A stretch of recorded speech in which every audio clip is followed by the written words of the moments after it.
বন্ধুরা সবাই কেমন আছো? বন্ধুরা আজকে তোমাদের আপন মায়ের পুকুরে ছেলের ঠাকুর ডুবানো নিয়ে অসাধারণ একটি সত্য ঘটনা বলবো। গল্পটি শেষ পর্যন্ত শুনলে তোমরা বাধ্য হবে হাতের কাজ করতে। না হলে সবাই আমাকে কাজ করে দিয়ে যাবে, আমি বাধা দেব না। নমস্কার বন্ধুরা, আমার নাম রাজাদিত্য দাস, বয়স ২৬ বছর, উচ্চতা ৫ ফুট ৬ ইঞ্চি, রেগুলার এক্সারসাইজ করা পেটানো চেহারা। আজ আমি আমার জীবনের কাহিনী অনেক সাহস নিয়ে আপনাদের সাথে শেয়ার করছি।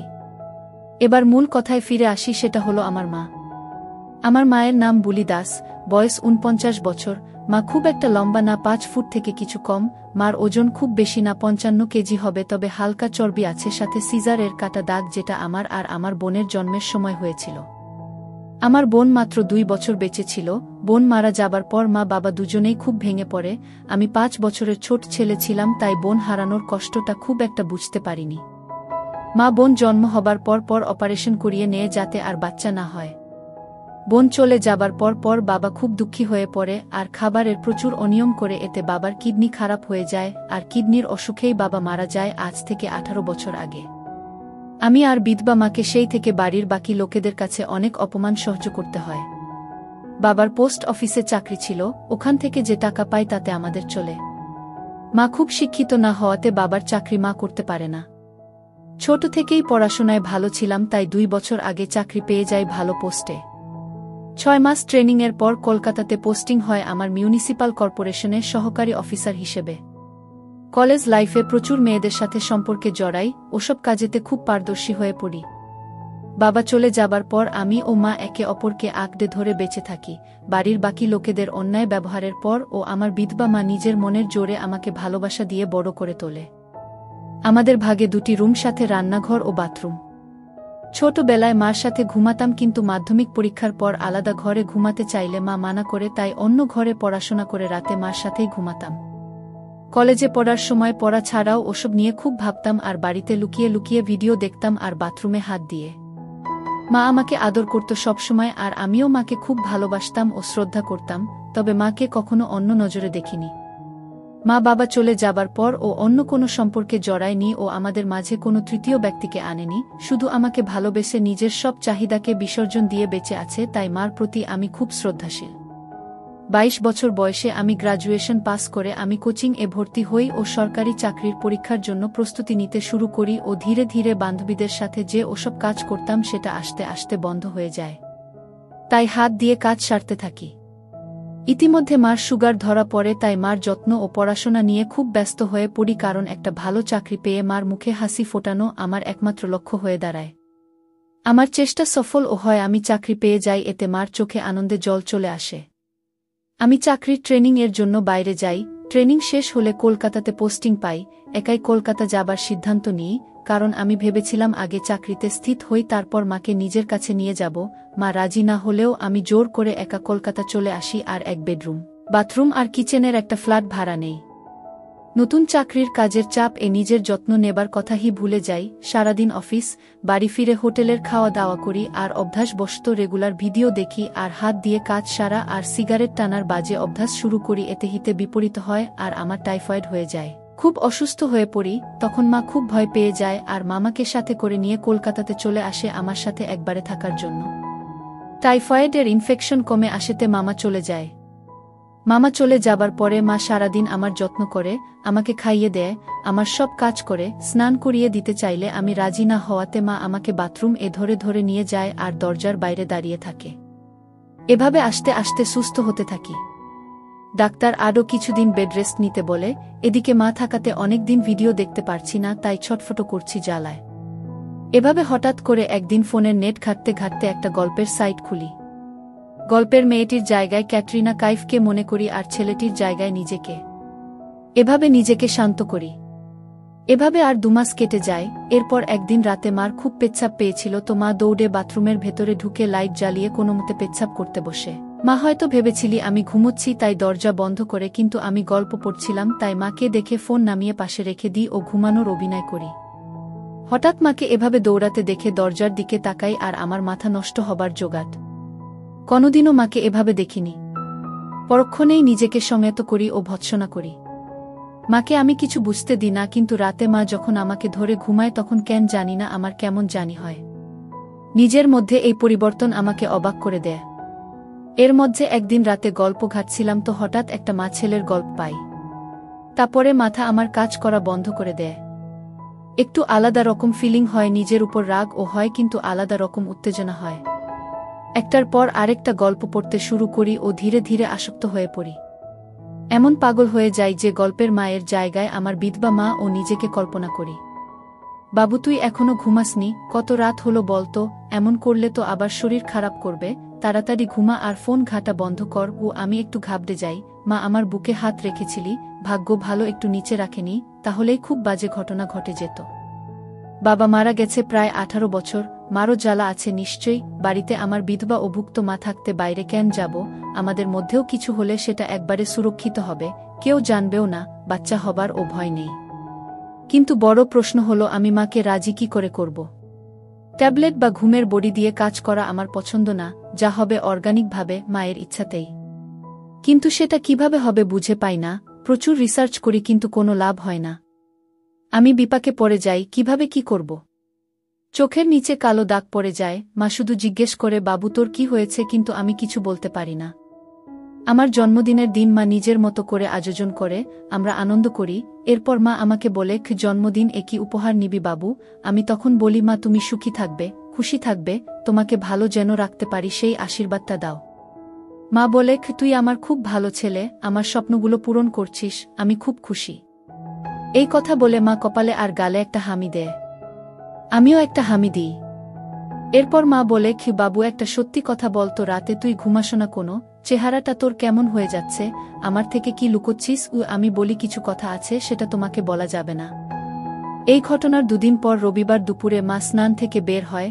আমি শুয়ে শুয়ে টিভি দেখছিলাম, হঠাৎ দেখি মার পা হালকা পিছলে যায় আর মা আলনা ধরে নিজেকে সামলানোর চেষ্টা করে। এই ধস্তাধস্তিতে মা অ্যাকসেট হয়ে যায়, আর এই অবস্থায় আমি দেখে ফেলি। মা খুব লজ্জা পেয়ে যায়, আর যখন দেখে আমি তাকে দেখছি তখন মা আমাকে বলল, বাবু ওদিকে তাকা, আমার লজ্জা লাগছে। সাথে সাথে সায়া দিয়ে ঢেকে নিল আর একটা নাইটি নিয়ে দৌড়ে বাথরুম এ চলে গেল। মা অনেকক্ষণ হলো বাথরুম থেকে বের হচ্ছে না দেখে আমি মাকে দেখতে থাকলাম, কিন্তু মা দরজা খুলছে না। অনেক জোরাজোরির পর মা দরজা খুলল, কিন্তু মার মুখ খুব গম্ভীর। আমি মাকে বললাম, কি হলো তোমার মা? উত্তরে মা বলল, বাবু খুব বাজে ব্যাপার ঘটে গেল, এখন আমি তোর সামনে স্বাভাবিকভাবে থাকব। মা আমার হাত ধরে বলল, বাবু তুই আমার সব দেখে ফেলেছিস? উত্তরে আমি একটু ইতস্তত হয়ে বলি, হ্যাঁ মা, সব কিছু দেখে ফেলেছি। মা মাথায় হাত দিল আর বলল, খুব খারাপ হল জিনিসটা। আমি বলি, মা এটা অতটাও বড় ব্যাপার না। তখন মা বলে, কি বলছিস? আমার সব দেখে ফেললি আর বলছিস কোনো ব্যাপার না? উত্তরে বললাম, মা ও তো ভাবছ কেন তুমি? বাইরের কোনো তৃতীয় ব্যক্তি তো তোমাকে দেখেনি, আমি তো তোমারই অংশ, আমি দেখেছি। তুমি নিজের ইচ্ছেতে তো আমাকে সব দেখাওনি, ভুল করে হয়ে গেছে। নিজের ইচ্ছেতে দেখালে আলাদা ব্যাপার ছিল, আর তুমিও তো আমাকে কত অ্যাকসেট অবস্থায় দেখেছ। তাহলে কি আমি লজ্জা করে বসে থাকব? ঘরে চলো। এটা শুনেই মা বলছে, বাবু সে তো ছোট থাকতে দেখেছি, এখন তো কত বড় হয়ে গেছিস। আর আরেকটা কথা, নিজের ইচ্ছেতে যদি আমাকে দেখে ফেলতি তখন কি আমাকে খারাপ ভাবতি? আমি রেগে গিয়ে বললাম, আগে শীতের পোশাক পরো, আমার খিদে পেয়েছে, একসাথে খাবো, তারপর আমি একটু বাইরে যাব। আমি স্নান করে আসি, তুমি পুজো দিয়ে নাও। আমি বাথরুম এ গেলাম আর হাতের কাজ সেরে নিলাম। আমার মাথা ঘুরে গেল। আমি তাড়াতাড়ি সব পরিষ্কার করে স্নান করতে লাগলাম আর মাকে নিয়ে ভাবতে লাগলাম, যেভাবেই হোক মায়ের সাথে কাজটা করতে হবে। আমি হালকা হালকা ইশারা দেব মাকে। এই ভেবে স্নান করে বেরিয়ে দেখি মা খাবার রেডি করে ডাইনিং এ বসে আছে। আমি চুল আঁচড়ে বডি স্প্রে লাগিয়ে খেতে বসলাম, আর চোখে মাকে দেখছি। মা নিচু হয়ে খাচ্ছে দেখে আমি বললাম, মা কি হয়েছে তোমার? যা হয়েছে সেটা ভুলেও যাও। তো মা বলছে, বাবু আমি ভুলতে পারছি না, খুব লজ্জা লাগছে গু। এই কথা শুনে আমি নিজের রাগ সামলে নিয়ে বলি, মা আমি কি করলে তোমার এই লজ্জা কাটবে তুমি বল? তো মা বলে, আমি কিছু জানি না রে বাবু। আমি এবার বলি, ঠিক আছে, তোমার এই গোমড়া মুখ আমার দেখতে ভালো লাগে না, তুমি ছাড়া আমার আর কেউ নেই। আমি তোমার সামনে অ্যাকসেপ্ট হয়ে যাব, তুমি দেখে নিও, তাহলে তোমার লজ্জা যদি কাটে। আর মা তুমি পোশাক পরেও যতটা সুন্দরী, পোশাক ছাড়াও ততটা সুন্দরী। এটা শুনে মা একটু থমকে গেল। তখন আমি মাকে বলি, আমি 8টার দিকে বাড়ি ফিরে আসি, তারপর সব কথা হবে। আমি বেরিয়ে আমার এক বন্ধুর সাথে আড্ডা দিতে যাই, কিন্তু মন লাগছে না, তাই 6টার দিকেই বাড়ি ফিরে আসি। মা আমাকে আসতে দেখে বলে, এত তাড়াতাড়ি চলে এলি যে? আমি বলি তুমি এমন গোমড়া হয়ে বসে থাকবে আর আমি বাইরে আড্ডা দিব, সেটা হয় না। আর আকাশ তাও খারাপ করেছে, ঠান্ডা তাও লাগছে ভালোই, তাই চলে এলাম। আমরা একসাথে চা খাই, তারপর মাকে বলি এবার তুমি আমাকে খুলে বলো কি হয়েছে তোমার। তো মা বলে তুই আমার সব দেখলি, তোর বাবা ছাড়া আর কেউ আমাকে দেখেনি, আজ তুই দেখলি, কেমন লাগছে, তোর সামনে আসতে লজ্জা লাগছে। খুব ভালো ছিলাম রে, কোনো অভাব ছিল না, কিন্তু কি জানি কি হচ্ছে। তখন আমি রেগে যাই আর বলি কি তোমাকে পুরোপুরি অ্যাকসেপ্ট প্রথম দেখেছি হয়তো, কিন্তু তোমার প্রায় প্রতিটি অঙ্গ আমি দেখেছি যখন তুমি রাতে বাথরুম যেতে দরজা বন্ধ না করে। মা এটা শুনে একটু তো হয়ে যায়। এরপর আবার আমি বলি এই মাঝ বয়সেও এত মেইনটেইন করে রেখেছ, পেটের ছেলে দেখেছে তাতেও লজ্জা। আর জিজ্ঞেস করতে না আমি কেন ঘুমাই না, সেটার উত্তর হলো রাতে ঘুম আসে না। ২৬ বছর বয়সে যে জ্বালা হয় সব ছেলে ঠিক তেমন হি জ্বালা আমার, কাউকে বলতে পারি না, তাই ভালোবাসার অভাবে আমার এই অবস্থা। মা তখন বলে নিজেকে সংযত কর, আর অন্য একটি উপায় আছে, সেটা কর, একটু আরাম পাবি, কিন্তু শরীরকে এভাবে কষ্ট দিস না বাবা। তখন আমি বলি মা আমার কষ্টের পরিমাণ অনেক, তাই তোমাকেই বললাম, সন্তানের কষ্ট মা ছাড়া আর কেউ বুঝবে না। মা বলে আমি জানি শোনা, একটা কথা বলি, আমিও তো নিজের চাহিদা ভুলে তোর জন্য বেঁচে আছি। তুই নিজে কষ্ট পেলে আমারও কষ্ট হয় বাবা, আমাকে একটু সুখ দে বাবা। আমি তখন বলি তোমাকে সুখী করা আমার একমাত্র উদ্দেশ্য।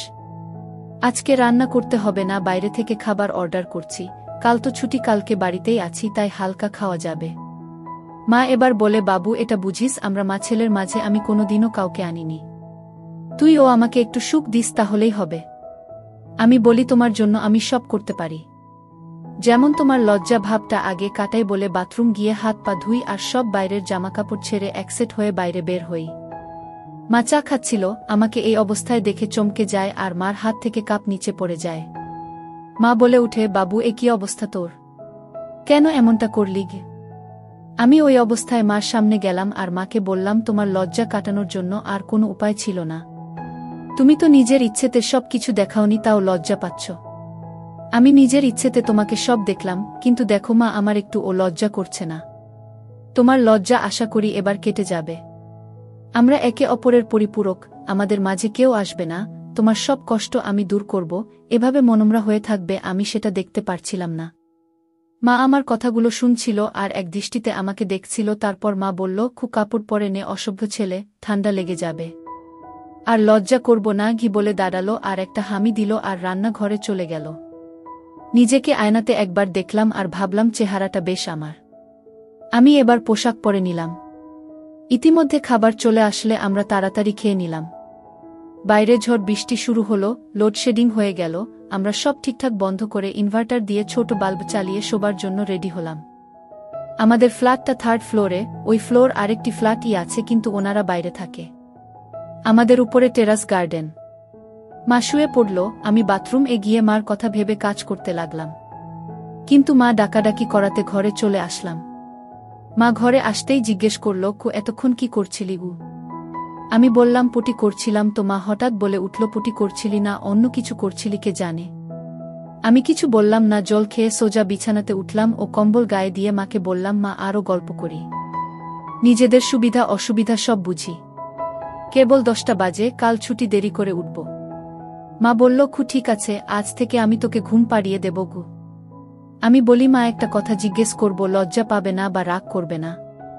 তো মা বলল আমার লজ্জা তুই কাটিয়ে দিয়েছিস, ক্লাস 5-এ পড়তে আমার সামনে লাস্ট অ্যাকসেপ্ট হয়েছিলিস, আজ আবার হলি, আর তুই যদি নিজের মনের সব কথা আমাকে না বলিস তাহলে আমি রেগে যাব আর তার থেকেও বেশি কষ্ট পাব। আর ভাববো আমার ভালোবাসাতে কি কমতি থেকে গেল যে তোর আমি প্রিয় বন্ধু হতে পারলাম না। আমি একটা শুনে বলি তোমাকে কোনো কষ্ট আর পেতে হবে না, তোমার সব চাহিদা আমি পূরণ করব। তুমি চাইলে আমাকে স্নান ও করিয়ে দিতে পারো তোমার যেভাবে খুশি, আমি মানা করব না। এবার বলো তো মা নিজেকে কি করে তুমি সংযত রাখতে, আর কি করতে যেটা আমি করতে পারছি না, প্লিজ বলো। এই কথা শুনে মা বলছে বাবু আমি খুব খুশি হলাম যে তুই নিজের মনের কথাগুলো খুলে বলছিস গু। তখন আমি বললাম মা আমি সবসময় তোমাকে সব বলতে চাই, তবে তুমি যদি অস্বস্তি বোধ কর তাই বলতাম না, আর তুমি যা লজ্জা পাও তাই বলতাম না। তুমি ফ্রি হয়েছ তো আমি আমার সব তোমাকেই উজাট করে দেব, যেমনটা তুমি চাও। আমার বিধবা মা, আমার প্রিয় বন্ধু আছে, আর কাউকে লাগবে না। তারপর বলতে শুরু করল বাবু তুই এটা ভাবিস না আমাকে শারীরিক কষ্ট পেতে হয়নি, তোর কষ্টের পরিমাণটা হয়তো অনেক, কিন্তু আমার কষ্টও কিছু কম ছিল না। অন্য কারো সাথে সম্পর্কে আমি জড়াইনি।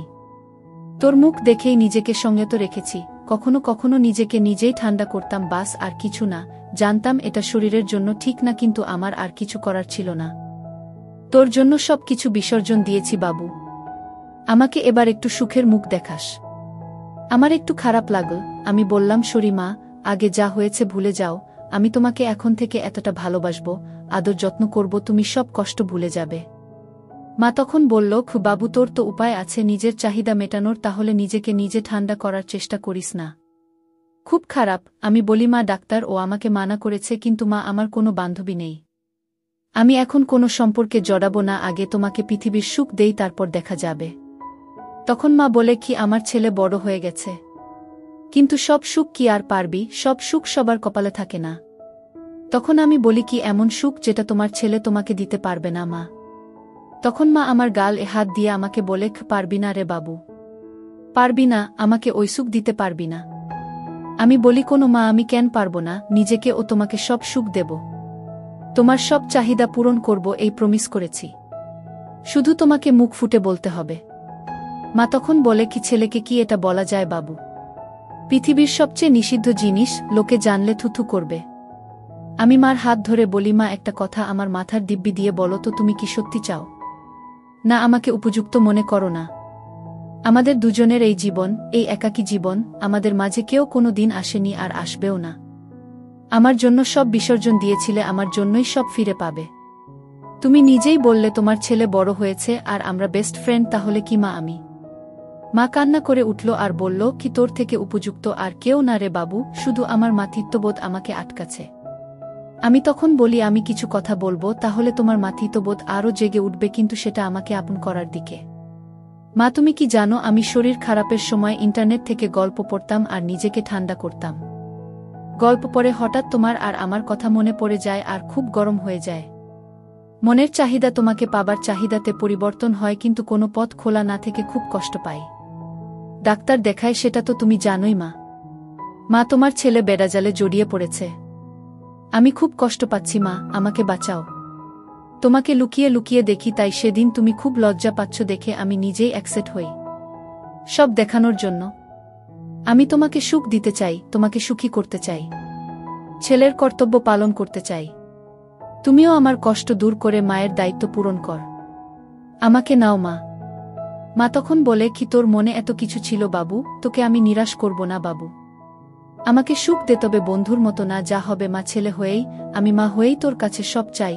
আয় বাবু কাছে আয় আরও। আমি মাকে আই লাভ ইউ বলে নিয়ে মাকে উঠে বসতে বলি আর লাইট জ্বালিয়ে দিই। মা কিছু বলার আগেই মাকে পা ছুঁয়ে প্রণাম করি আর বলি, এটা আমাকে ছোট থেকে আগলে রাখার জন। এরপর যা হবে সব নতুন, সব আলোতে হবে, আর যদি কোনো ভুল ত্রুটি করি তো ক্ষমা করে দিও বলে কাজ শুরু করে দিই।